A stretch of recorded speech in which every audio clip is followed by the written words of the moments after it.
Hi hello welcome to our channel enlighten Amulya. ఈరోజు ఈ వీడియోలో values, aims, objectives of teaching mathematics గురించి అయితే కొంచెం బ్రీఫ్ ఐడియా ఇవ్వడానికి అయితే నేను ట్రై చేస్తాను. చాలా important topic plus scoring topic కూడా.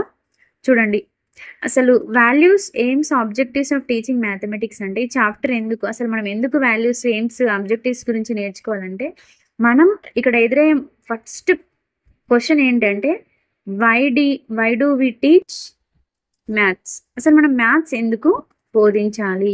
ఎందుకంటే to develop the values in the students. వాళ్ళలో వాల్యూస్ని పెంపొందించడానికి మనం మ్యాథ్స్ని టీచ్ చేయాలి. అంటే మ్యాథ్స్ ద్వారా మనం పిల్లల్లో ఎటువంటి వాల్యూస్ని డెవలప్ చేయొచ్చు అంటే, ఆ వాల్యూస్ని మనం డెవలప్ చేయాలంటే దానికంటే ముందు కొన్ని ఎడ్యుకేషనల్ ఎయిమ్స్ని అయితే రీచ్ అవ్వాల్సి ఉంటుంది. మరి ఆ ఎయిమ్స్ మనం ఎలా రీచ్ అవుతామంటే త్రూ ద సమ్ ఆబ్జెక్టివ్స్. ఈ ఆబ్జెక్టివ్స్ని రీచ్ కావడానికి మనకు యూజ్ అయ్యే ఇంకొక టర్మ్స్ ఏంటి అంటే specifications. So through the specifications we can achieve objects నుండి ఎయిమ్స్ నుండి అల్టిమేట్గా వాల్యూస్ అనేది మనం పిల్లల్లో డెవలప్ చేయడం జరుగుతుంది. ఓకేనా? ఇక్కడ వాల్యూస్ ఇంకా ఎయిమ్స్ అనేవి రెండు heads and tails of a coin.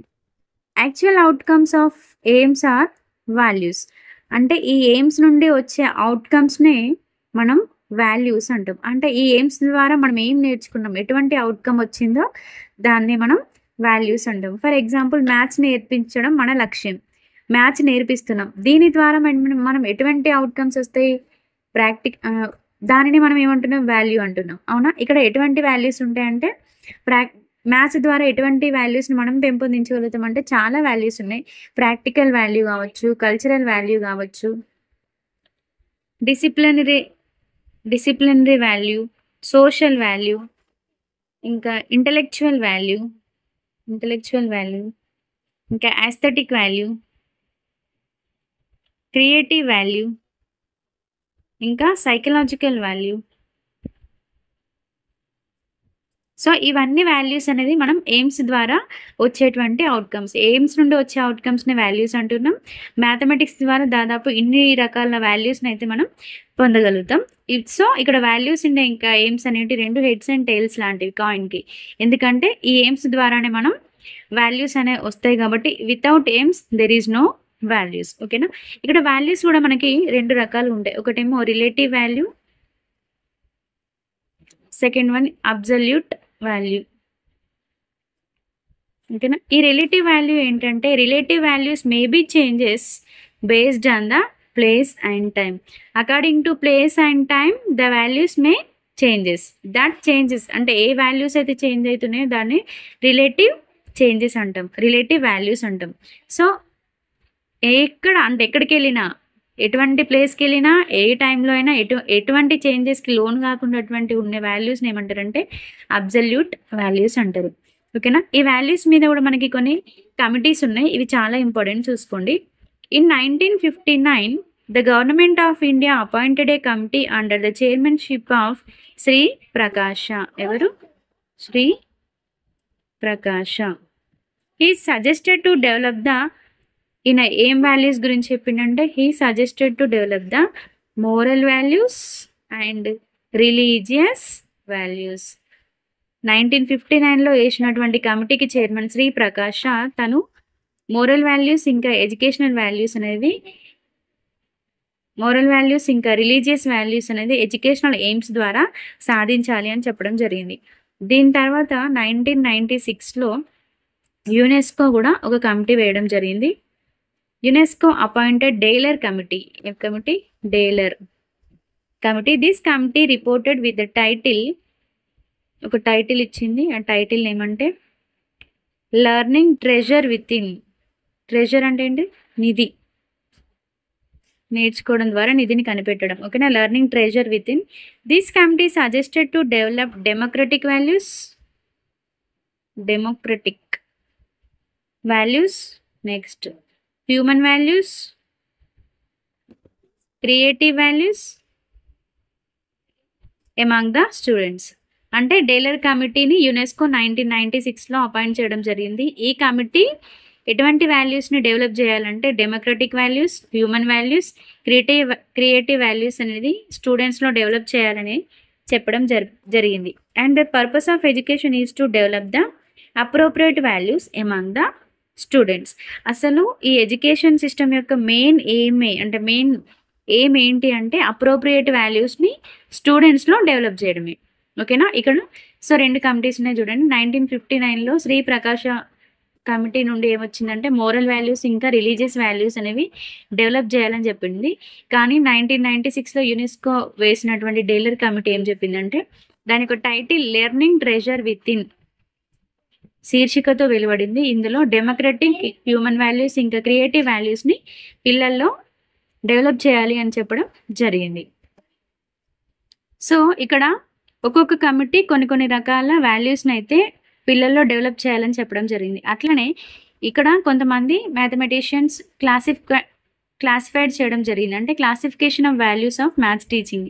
అందులో ఫేమస్ ఎవరు అంటే యంగ్ ఏం చెప్పిండంటే 3 వాల్యూస్ని డెవలప్ చేయాలని చెప్పడం జరిగింది. అదేంటంటే practical value, mode of thought ఆలోచన గురించి, అండ్ అదర్ ఫంక్షన్స్. ఈ 3 గురించి చెప్పడం జరిగింది. అంటే యంగ్ ఎన్ని వాల్యూస్ గురించి డిస్కస్ చేసిండు అన్నప్పుడు 3. మరి ఏమేమి చెప్పిండు అన్నప్పుడు గుర్తుంచుకోండి. కోడ్ ఎంఓయు అన్న పెట్టుకోవచ్చు, ఎంఓపి అన్న పెట్టుకోవచ్చు. ఇక్కడ ఎం అంటే మోడ్ ఆఫ్ థాట్స్, ఓ అంటే అదర్ ఫంక్షన్స్, పి అంటే ప్రాక్టికల్ వాల్యూ. ఈ ప్రాక్టికల్ వాల్యూని ఇంకొక వర్డ్ ఎలా యూజ్ చేస్తారంటే యూటిలిటేరియన్ వాల్యూ. ప్రాక్టికల్ వాల్యూ అన్న యూటిలిటేరియన్ వాల్యూ అన్న ఒకటి. So MoU memorandum of unit అట్లా గుర్తుపెట్టుకోండి. ఎంఓపి మాప్ అన్న గుర్తుపెట్టుకోండి. ఈ 3 వాల్యూస్ గురించి చెప్పింది ఎవరంటే యంగ్. ఓకేనా. నెక్స్ట్ బ్రెస్లిచ్. ఈ బ్రెస్లిచ్ మొత్తం 6 వాల్యూస్ గురించి చెప్పడం జరిగింది. ఫస్ట్ అండర్స్టాండింగ్, అంటే పిల్లవాడు ఇచ్చిన కాన్సెప్ట్ని అర్థం చేసుకోవాలి, దాని నుండి స్కిల్స్ డెవలప్ చేసుకోవాలి. ప్రాబ్లం మెథడ్స్, ప్రాబ్లమ్ని సాల్వ్ చేయడానికి ఎటువంటి మెథడ్స్ యూజ్ చేయాలని. అండ్ అప్రిషియేషన్, బాగా చేసిన వాళ్ళని ఏం చేయాలి మనం అప్రిషియేట్ చేయాలి, వాళ్ళలో మంచి పాజిటివ్ యాటిట్యూడ్ని పెంపొందించాలి. దాంతోపాటు గుడ్ హ్యాబిట్స్ని పెంపొందించేలాగా ఈ ఎయిమ్స్ అనేటివి ఉండాలి. ఓకేనా. Understanding, skills, problem methods, appreciation, attitude, habits.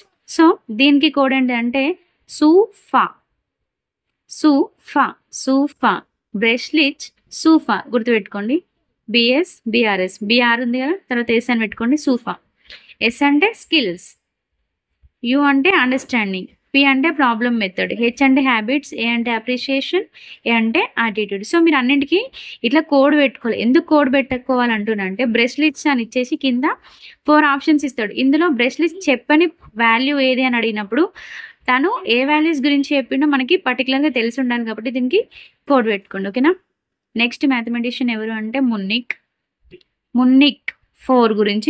4 values గురించి ఎక్స్ప్లెయిన్ చేయడం జరిగింది. ఫస్ట్ వన్ ప్రాక్టికల్, దీనిని ఏమంటారని చెప్పిన యూటిలిటేరియన్. కన్ఫ్యూజ్ అవ్వద్దు, అది వేరు ఇది వేరు అనుకోదు, రెండు ఒకటే. Next disciplinary value. Third one cultural value. Fourth one preparatory value. Fast రాస్తున్నా. ఓకేనా. Preparatory value. ఈ నోట్స్ కావాలంటే మన దాంట్లో నేను మ్యాథ్స్ పెడగాకి సంబంధించి ఎన్లైటన్ అమూల్య ఎడ్యుకేషనల్ యాప్లో అయితే నోట్స్ ఉంది, కావాలంటే తీసుకోండి. ఓకేనా. చూడండి, దీనికి కోడ్ ఏంటి అంటే PDCU లేదంటే CDP square. Child development and పెడగాకి అని గుర్తుపెట్టుకోండి. CDP, పీకి మాత్రం స్క్వేర్, P 2 టైమ్స్ అనమాట. C అంటే కల్చరల్ వాల్యూ, D అంటే డిసిప్లినరీ, P అంటే ప్రిపరేటరీ ఒకటి, ఇంకొకటి ప్రాక్టికల్. లేదు నేను ప్రాక్టికల్ గుర్తుంచుకొని యూటిలిటేరియన్ ఈజీగా ఉంటే PDCU అంటే CD అప్, CDని పైకి పెట్టండి. ఓకేనా. CD up. C అంటే కల్చరల్, D అంటే డిసిప్లినరీ, U అంటే యూటిలిటేరియన్, P అంటే ప్రిపరేటరీ. ఎట్లయినా గుర్తుంచుకోండి. Next one Blackhurst. తను 3 వాల్యూస్ గురించి చెప్పాడు. First one concepts, attitudes and information value. దీనికి ఐకాన్ అని గుర్తుపెట్టుకోండి. ఐ అంటే ఇన్ఫర్మేషన్ వాల్యూ, సి అంటే కాన్సెప్ట్స్, ఏ అంటే యాటిట్యూడ్స్. Icon A. బ్లాక్ హారెస్ట్ బీతో స్టార్ట్ అయింది, ఏతో ఎండ్ అవుతుంది.